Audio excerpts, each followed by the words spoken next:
Hi friends, இன்றைக்கி இப்படி பொழிச்சிட்டு பார்க்கலாமா? இன்றைக்கி காலைல 7 மணிக்கு தான் ஸ்டார்ட் ஆணுச்சு. காலைல அப்படியே வாசப்பெருக்கி கோலம் போட்டுட்டு நானுமே குளிச்சுட்டு சமைக்க வந்து ஸ்டார்ட் பண்ணிட்டேன். இன்றைக்கி பசங்களுக்கு லஞ்சுக்கு என்னென்னு பார்த்தீங்கன்னா, கீரை போட்டு சாம்பார் வச்சுட்டு உருளைக்கிழங்கு ஃப்ரை பண்ணலான்னு சொல்லிட்டு தான் இருக்கேன். காலைல தான் போய் கீரை வந்து ஃப்ரெஷ்ஷாக வந்து வாங்கிட்டு வந்திருந்தாங்க. அப்புறம் கீரை கூடயே கத்திரிக்காயும் வாங்கிட்டு வந்திருந்தாங்க. கத்திரிக்காய் இருந்துச்சு, ஃப்ரெஷ்ஷாக இருந்துச்சுன்ட்டு. கத்திரிக்காய் வந்து எங்களுக்கு ஃப்ரை பண்ணலான்னு சொல்லிட்டு இருக்கேன். பசங்க வந்து கத்திரிக்காய் சாப்பிடாது. அதனால் பசங்களுக்கு உருளைக்கிழங்கு ஃப்ரை பண்ணிவிட்டு எங்களுக்கு கத்திரிக்காய் ஃப்ரை. கீரை வந்து கட் பண்ணிட்டேன். நம்ம கட் பண்ணிவிட்டு உடனே வந்து அந்த இடத்த க்ளீன் பண்ணிட்டோன்னா க்ளீன் ஆகிடும், இல்லைனா அப்படியே கிடக்கும். ஏன்னா அடுத்தடுத்து நம்ம வந்து வேலை இருக்கும்ல, அதனால்.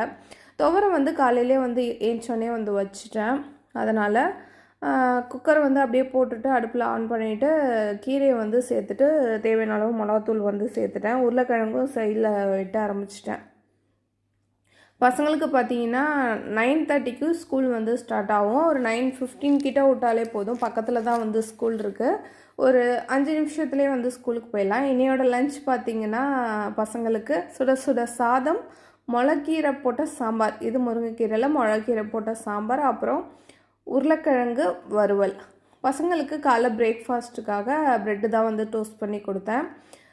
பசங்க அப்படியே சாப்பிட்டுட்டு இருந்தாங்க. நானும் பாப்பாவுக்கு வந்து தலை சீவ ஆரம்பிச்சிட்டேன். ஸ்கூல்னாலே ரிப்பன் தானே. எனக்கு பாப்பாவுக்கு சீவும் போதெல்லாம் எங்கள் அம்மா அப்பா சீவ் விட்டது தான் எனக்கு வந்து ஞாபகம் வரும்.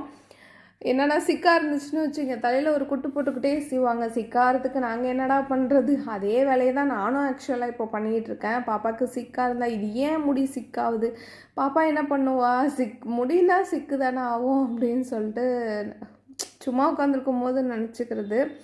பசங்களும் வந்து கிளம்பிட்டு அப்படியே வந்து லஞ்செல்லாம் பேக் பண்ணிவிட்டு பசங்களை அனுப்பிவிட்டுட்டேன்.